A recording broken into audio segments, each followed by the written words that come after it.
Senhor presidente, meu querido amigo, excelentíssimo deputado Alexandre Knoploch, senhoras deputadas, senhores deputados, primeiro homenagear um gesto que fizemos agora na escadaria da Assembleia Legislativa relacionado ao Outubro Rosa, um tema de suma importância que visa sobre a saúde da mulher, aos direitos da mulher. Eu sou um entusiasta dessa seara, inclusive quando tive a oportunidade de atuar como secretário municipal na Baixada Fluminense, atuei justamente nessa seara e ali tive a oportunidade de conduzir alguns projetos relacionados à saúde da mulher, à inclusão da mulher no mercado de trabalho, a garantia de que efetivamente a mulher tem o direito de estar onde bem entender e ter a sua saúde preservada, os seus direitos preservados e garantidos. Então, como um entusiasta da pauta, fico muito satisfeito de hoje estar trajando uma gravata rosa e ter participado da fotografia aqui nessa casa, diante de um tema tão importante, ressaltando e mandando meu afetuoso abraço à cidade de Nilópolis, onde tive no sábado,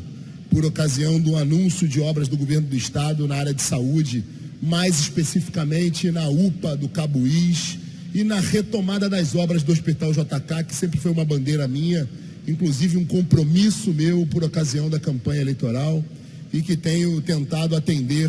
não só a cidade de Nilópolis, mas todo o estado e principalmente a Baixada Fluminense, onde fui honrado com 25 mil dos 140 mil votos, 666 votos que tive na última eleição.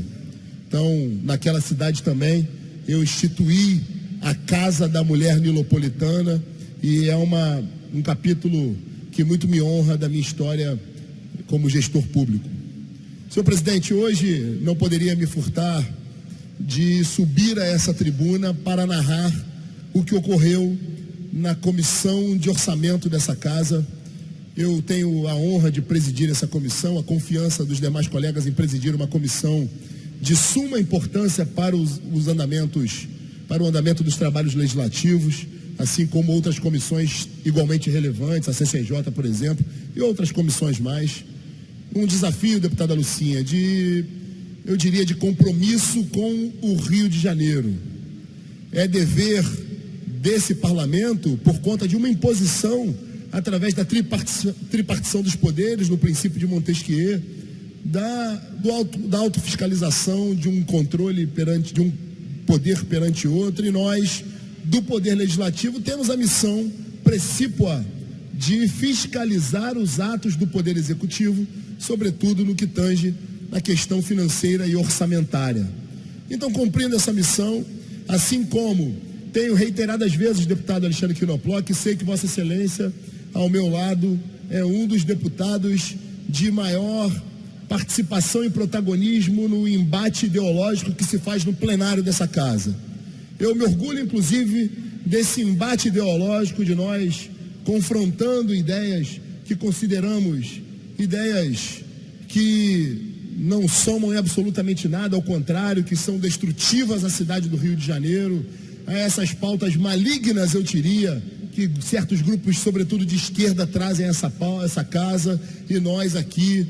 graças ao resultado das urnas de 2018, somos a maior bancada, fruto da vitória de um pensamento conservador no Rio de Janeiro e no Brasil, que nos levou à vitória, que elegeu o presidente da República, Jair Bolsonaro, que elegeu 2 senadores aqui no Rio de Janeiro, o senador Flávio Bolsonaro e o senador Harold de Oliveira, e, sobretudo, que elegeu a maior bancada nessa casa, a maior bancada federal, e também o governador do estado, Wilson Witzel, que se elegeu no voto conservador, num voto que decidiu, por definitivo, romper com o sistema corrupto, decidiu romper com a roubalheira, com a incompetência que levou ao Rio de Janeiro numa situação tão drástica que levou com um rombo de mais de 13 bilhões e meio de reais.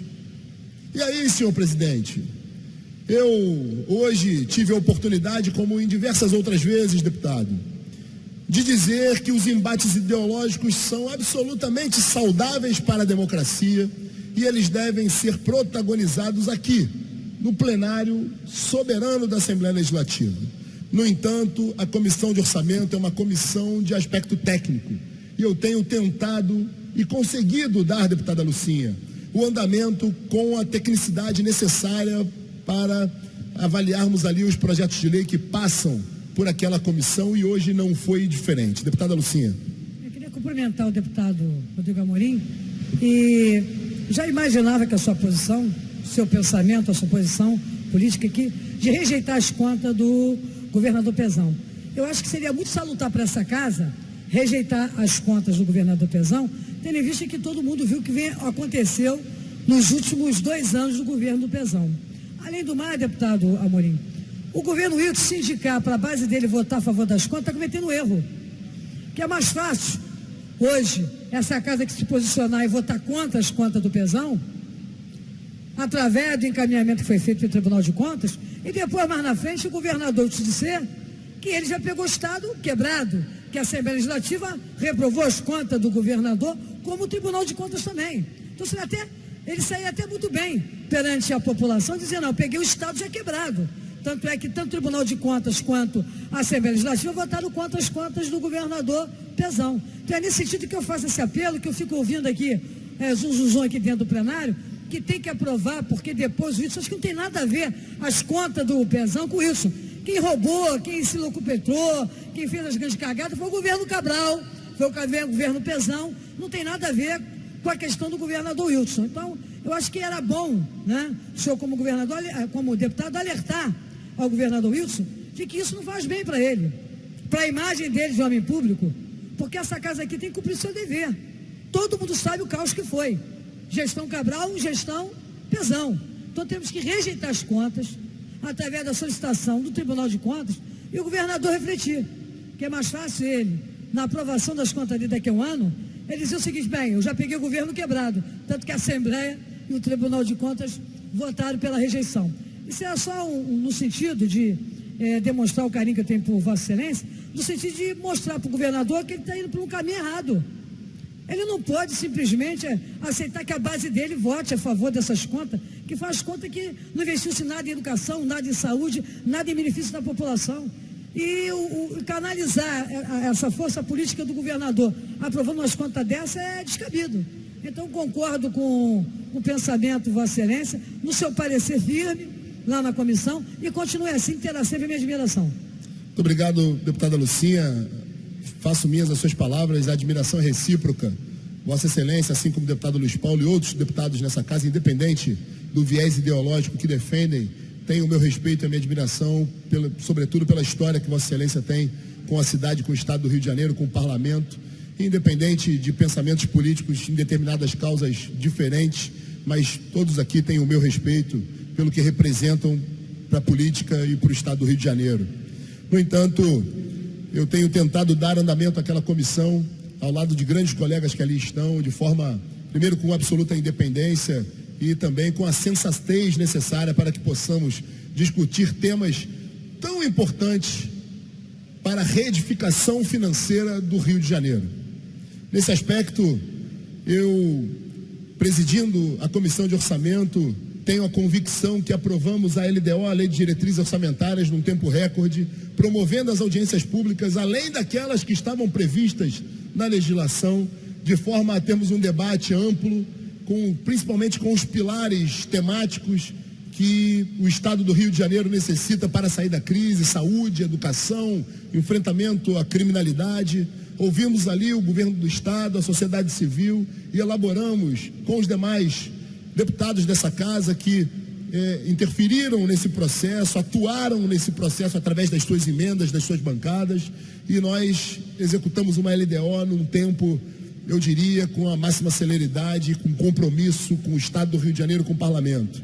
Da mesma forma, recebemos as contas, aliás, o parecer prévio do Tribunal de Contas do Estado do Rio de Janeiro, órgão esse que também vem passando por um processo de reedificação institucional, assim como essa casa vem promovendo um processo similar, e me deparo com um parecer técnico do tribunal, senhor presidente. Vossa Excelência teve acesso a ele, um parecer de quase 1000 páginas, deputada Lucinha, onde ali está uma radiografia pormenorizada da situação financeira do Rio de Janeiro e, mais do que isso, do absoluto desrespeito com que a gestão anterior do ex-governador Luiz Fernando Pezão teve com as contas desse estado. Num passado muito recente, me recordo das forças policiais nas redes de televisão, na imprensa, narrando uma situação vexatória dos policiais, e dou o exemplo dos policiais, mas poderia fazê-lo com qualquer outro segmento do serviço público, mas me permito dar o exemplo dos policiais, que são aqueles que eu tenho arduamente defendido aqui nessa casa, que são a nossa última fronteira com o caos, e no entanto ficaram agonizando meses e meses sem salário, fruto de uma ampla roubalheira e incompetência por parte desse governo, o qual avaliamos as contas hoje. E para meu espanto e perplexidade, deputada Lucinha, muitos deputados que ali sustentaram o voto favorável à aprovação das contas, o fizeram sustentando uma teoria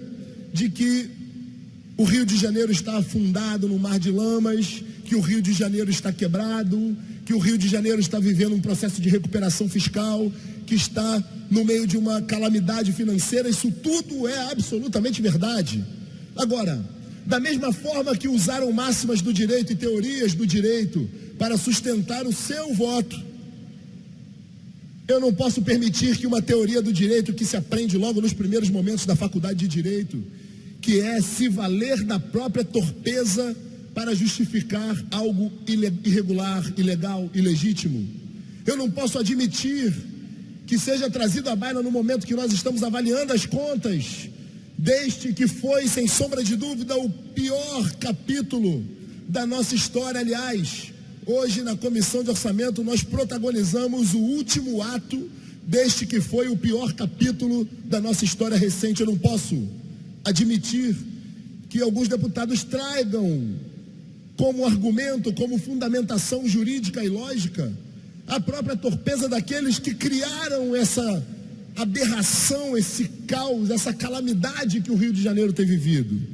Aqueles que foram avaliados hoje, os gestores da conta de 2018, são aqueles que efetivamente destruíram o Rio de Janeiro, levaram as nossas contas à bancarrota, que faliram esse estado e fizeram com que a população fluminense sofresse tantas mazelas. E aí, senhor presidente, eu, por óbvio, não posso me cegar à realidade dos fatos. Evidentemente que quando analisamos as contas de um governo, nós olhamos para trás. Evidentemente que quando nós avaliamos as contas de um determinado exercício financeiro, a gente não pode fazer isso de forma isolada, olhando tão somente para aquele exercício, mas principalmente olhando para tudo o que aconteceu nos antecedentes. E por óbvio, temos que analisar as contas, além de utilizar a técnica, de utilizar a fundamentação jurídica e contábil que nos foi trazida pelo Tribunal de Contas. Nós temos o dever de analisar as contas sobre o aspecto político, claro, por que não? Até porque o soberano plenário dessa Assembleia, ele é um órgão político, mas principalmente com bom senso. Então, aqueles que tiveram a oportunidade de ler o meu parecer na íntegra, percebem que eu tive um absoluto bom senso para observar, por exemplo, as questões referentes ao cumprimento de alguns índices. Levei em consideração, sim, o estado de calamidade que o Rio de Janeiro vivia e vive. Levei vários aspectos em consideração, não somente a letra fria da lei. No entanto, eu não posso me furtar, senhor presidente, para concluir, de citar, por exemplo, mais de 1,5 bilhão, deputada Lucinha, de pedaladas que foram realizadas pelo ex-governador. Eu não posso deixar de citar que os municípios fluminenses, que tanto defendemos aqui nesse plenário, sofreram um calote de mais de 42 milhões de reais. E para municípios de pequeno orçamento, esse repasse significaria e significa 5, 10% do seu orçamento total, o que faz com que municípios como Cachoeira de Macacu, por exemplo, nesse exato momento, que faz com que as crianças daquele município estejam sem aula, talvez esses repasses que foram fruto de um calote do governo, o qual analisamos as contas, se tivesse efetivamente chegado a esses recursos, aquelas crianças não estariam sem aula. Alguns serviços importantes, como serviços de saúde, não seriam interrompidos ou tão mal servidos. Então eu não posso me cegar e ser infiel, não só com os 140.666 eleitores que me elegeram, mas sobretudo com toda a integralidade da população fluminense. Senhor presidente, eu não posso deixar, por exemplo, de citar que além de 1,5 bilhão de pedaladas, além de 42 milhões de calotes aos municípios, além de 200 milhões de reais que foram pagos pelo governo Pezão, sem nenhum registro contábil, sem nenhum instrumento jurídico que justificasse o gasto, e muito menos, tão pouco, sem nenhum empenho como manda a lei.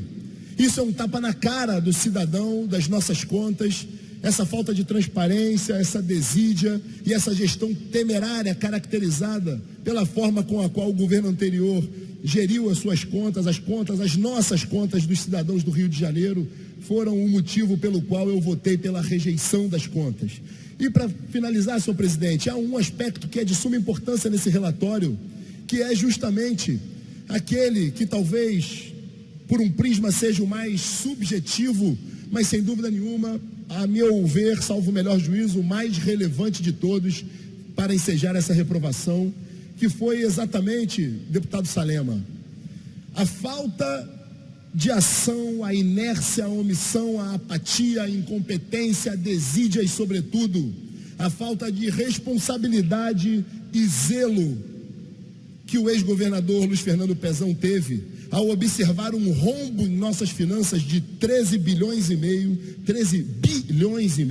e sequer apresentar um planejamento para nos mostrar a radiografia dessa crise e tentar buscar ali uma estratégia para que, ainda que fosse em longo prazo, que será, pudéssemos sair dessa crise. Deixo claro aqui que, por exemplo, o atual governo, na sua primeira semana de gestão, enviou a esta casa o secretário de Fazenda com a sua equipe técnica e numa audiência conjunta de 3 comissões, dentre as quais a Comissão de Orçamento apresentou na primeira semana um diagnóstico da crise e as perspectivas para que pudéssemos sair dessa crise. Então, essa falta de respeito, essa gestão temerária e essa irresponsabilidade me fizeram, sem sombra de dúvida, não por nenhum apelo político, não para agradar segmentos políticos, mas sobretudo num gesto de absoluto comprometimento e responsabilidade e fidelidade com aqueles que me confiaram o voto e com o compromisso da minha vida pública, que eu tenho certeza que terei muitos capítulos pela frente. Eu não poderia trazer para a minha história uma mancha tão terrível e que encerraria um ciclo tão nefasto para o Rio de Janeiro. Então quero dizer que, com toda a sensatez, a cabeça erguida e a independência necessária e, sobretudo, com absoluto amor, carinho, zelo pelo Estado do Rio de Janeiro, eu fiz o meu relatório, elaborei o meu relatório, alicerçado na técnica, nos elementos jurídicos e contábeis que ali estavam exarados, mas, sobretudo, num gesto político de absoluto respeito ao cidadão do Estado do Rio de Janeiro, e desta forma votei pela rejeição das contas do ex-governador Luiz Fernando Pezão. Muito obrigado, senhor presidente.